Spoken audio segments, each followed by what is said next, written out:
the best network of spies. 3 September 2016, 11:17 a.m., 42 degrees, 26 minutes, 41.6 seconds north, 87 degrees, 49 minutes, 32.5 seconds west. The next morning, on the day that would be the first day of, actually going to Canossa, everyone gathered at the minivan at 9 a.m. sharp, which was kind of amazing because so far on this journey, whenever we had made plans, I had always been the only one to show up at the appointed time. That morning, I figured Henry must have issued a command or something, which just goes to show how much it helps to have the backing of senior management when your project is on a tight schedule. By everyone, I mean all of us who were staying at the Hotel Papillon. The front desk clerk had a message for me from Bertha saying that she, Conrad, and the older Gozilo would not be joining us. I would have liked to ask a few follow-up questions, but I still didn't have Bertha's cell phone number, and what can you say to a clerk who is just reading you a note? And actually, the cancellations were a net positive because it meant we could leave the beer wagon behind and squeeze the rabbit warriors into the minivan. I lifted the back gate of the Opel Zafira so Growlert, the garland-headed, could climb into the luggage space. Gang the horse lover, Rook the strong, and Schulze, the flower of manhood, took the way-back seat, and Feller the blessed sat on the floor in the middle row, between Schwager, the god who was with us, and Bruno, who sat behind me. I, of course, was the driver, with Lambert, as usual, riding shotgun. At the Villa Albarelli, Henry and the two Gozilos were waiting for us outside with their motorbikes. Feller got out of the van and took the scooter keys from the older Gozilo, the one with the twisted back. I wanted to check in with this Gozilo to make sure he was okay, but I was busy at the back of the minivan offering Growlert a chance to move up to the empty spot on the floor in the main compartment.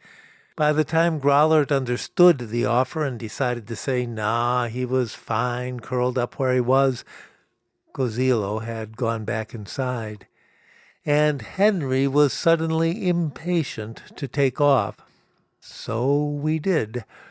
Henry led the way on his BMW motorbike, the one he had, shall we say, expropriated back in Spies, followed by Feller and the younger Gozilo on the scooters, pursued by a rented minivan containing 5 rabbit warriors, 2 medieval monks, and myself. It's about 20 minutes from San Polo d'Enza to the Castello di Canossa. I remember thinking, as I drove the minivan along the Strada Provinciale, that this was exactly the way I wanted Italy to look.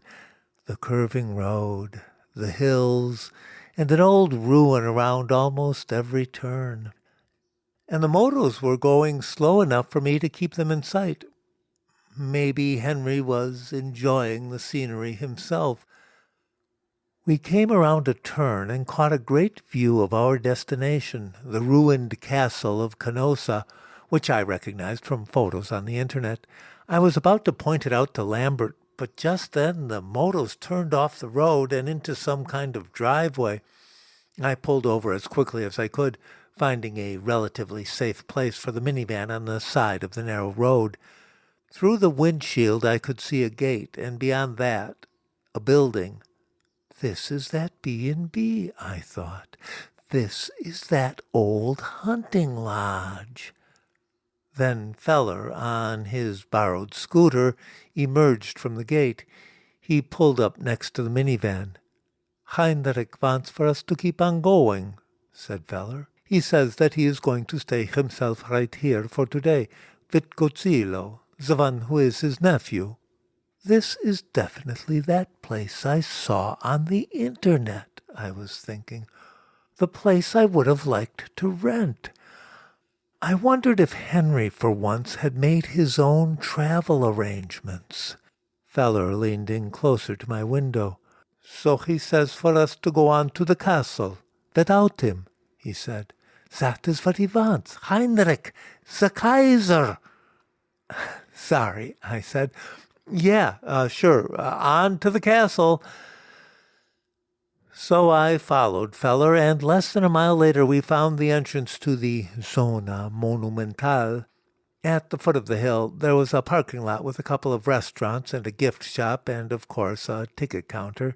As you can probably guess, I ended up paying all the admission fees. This time it turned out to be kind of a bargain, just €3 each for myself, Bruno, and Lambert. I guess we were the adulti of the group, and only half price for the 6 rabbit warriors, who were all EU citizens between 18 and 25. It struck me as an odd demographic to target with a discount, but hey, I wasn't about to argue. There was a plexiglass box with a slit in the top for donations to the Castle Renovation Fund. I dropped a €2 coin in the box. It fell with a lonely clink. We climbed the hill and started wandering through the ruins. According to the multilingual tourist brochure, the one I still have, here beside me 7 years later in this coffee shop in Zion, Illinois, the castle had been sacked in 1255 and again in 1412 and battered with artillery in 1557, and it didn't look like there had been much in the way of repairs since then. I wondered how much my €2 coin would help with the restoration. There was one tall wall angling up toward the sky, and one of the rabbit warriors, maybe Rook or was it Schulze, challenged the others to scale it. Next thing I knew, they were all up there, perched on the edge of the ruined castle, passing around what looked like a joint. I wondered how many laws they were breaking, but I had zilch for a data connection, and none of the other tourists seemed to mind, so I decided not to worry about it. Instead, I took advantage of the quiet moment to ask Bruno and Lambert what was going on with Henry. "His penitence, I suppose," said Bruno. "His penitence," I said. "But that's supposed to happen here. This is Canossa Castle." Lambert shook his head. Bruno laughed. "Take a look around," he said. "Do you see any popes?" I looked around. We were in a little courtyard standing on some mossy stones. Maybe it used to be a room in the castle centuries ago. I did not see any popes. Then Bruno and Lambert took pity on me and explained what was going on. They told me Henry had spent the 3 days in Turin analyzing intelligence reports. Apparently he didn't just have allies, he had the best network of spies in Italy. And he hadn't even needed to hire these spies. They had volunteered. That's because most of the parish priests of Italy, according to Lambert, were bitter opponents of the Pope. "Especially the ones with housekeepers," said Bruno. "You know, domestic partner housekeepers. Long-term relationship housekeepers." "You're talking about celibacy," I said. "Priestly celibacy. That's part of Gregory's reforms, isn't it? He wants Catholic priests to be really celibate, right? That's going to be one big change, huh?" I'm afraid those were my exact words, right down to the emphasis on really and the final, huh? Bruno took a deep breath, like a teacher explaining something to a backward student, and continued. "Although the priests and housekeepers were, of course, not worth much on the battlefield," he said, "their intelligence gathering was unparalleled, especially the housekeepers. So when the workers at a certain upscale bed and breakfast began grumbling to their friends, the housekeeper of the local parish knew about it right away. Someone had rented the place, an old hunting lodge with a view of the Castello di Canossa, for the entire season. Of course, the owners liked the deal. It gave them a nice, steady cash flow. But the kitchen help and the cleaning staff were grumpy because they'd only be working 1 week out of 6, more or less, the weeks when the renter was on the premises in person. Then the renter herself showed up.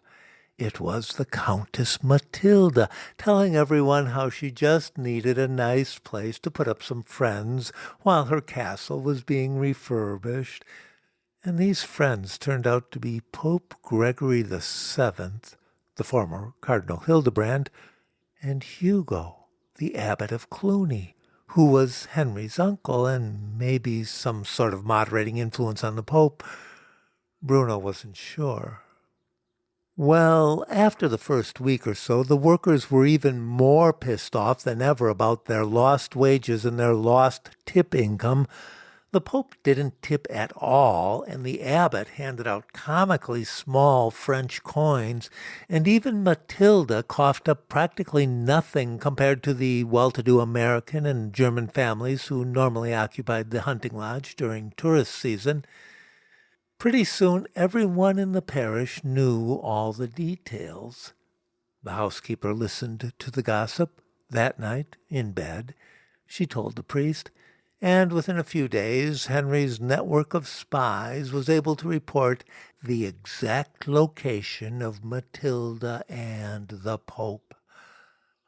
"So," I said, "Henry's over there, kneeling in front of a bed and breakfast?" I pointed to a nearby hill. Bruno shrugged. "Probably," he said. I thought I could see the old hunting lodge, the glint of a motorcycle, and a human figure behind the trees. Then the light changed, and I wasn't even sure it was the right hill. That day, I think we spent a total of about 3 hours in the ruined castle.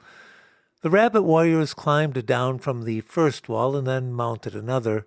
Maybe they found a better view, or maybe they just wanted a different perch.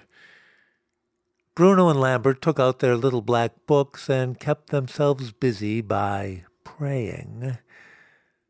Left mostly to myself, I tried to be a good student of history.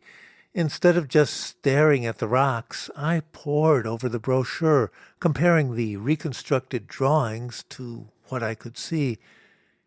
It didn't work very well. The harder I tried, the less I could imagine the castle with all its walls and a roof. Finally, Feller the Blessed got a call from the younger Gozilo, which made me very curious about his cell provider, since my phone still had zero connectivity in the Castello. In any case, it seemed that Henry was done acting penitent for the day, and we headed back to town. I stopped for a minute at the gate of the old hunting lodge, but Henry and Gozilo had already left.